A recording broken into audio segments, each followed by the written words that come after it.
The 2024 winter solstice offered a good opportunity to exercise hand-flying skills. Join me on a short flight from Boeing Field in Seattle to Bremerton National, about 20 miles west across Puget Sound. The weather in the area was basic VMC, with a high ceiling and reasonable visibility, sometimes limited by rain. The freezing level was above 6,000 feet. The challenge was the wind. Although the METARs in the area showed light surface winds, aloft the winds were strong, about 40 knots out of the southwest at 2,500 feet, a detail not reflected in the winds aloft forecast, but noted in other sources. Although the ride was bumpy at times, the turbulence wasn't as intense as I expected, especially near the hills along the approach path to runway 20 at Bremerton. I departed Boeing Field northwest via the Alkai VFR procedure and flew the RNAV GPS runway 20 approach under VFR.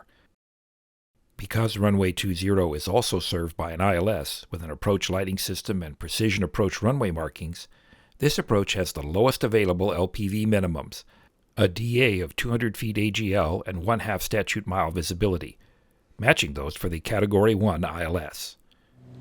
There wasn't much traffic early on this gray Saturday morning, so I haven't provided ATC.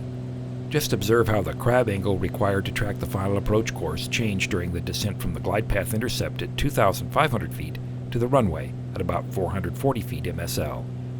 I also had to adjust my standard precision approach configuration by adding 1.5 to 2 inches of manifold pressure to maintain the glide path.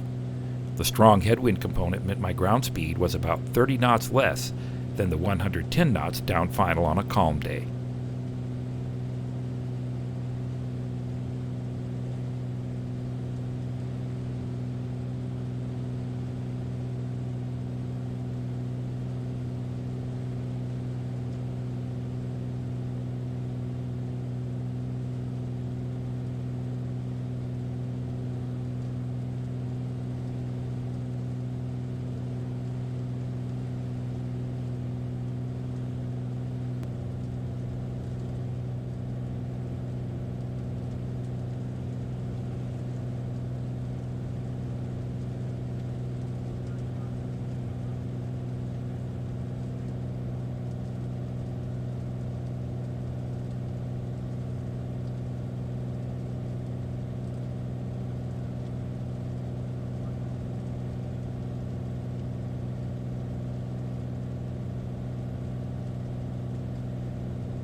$500.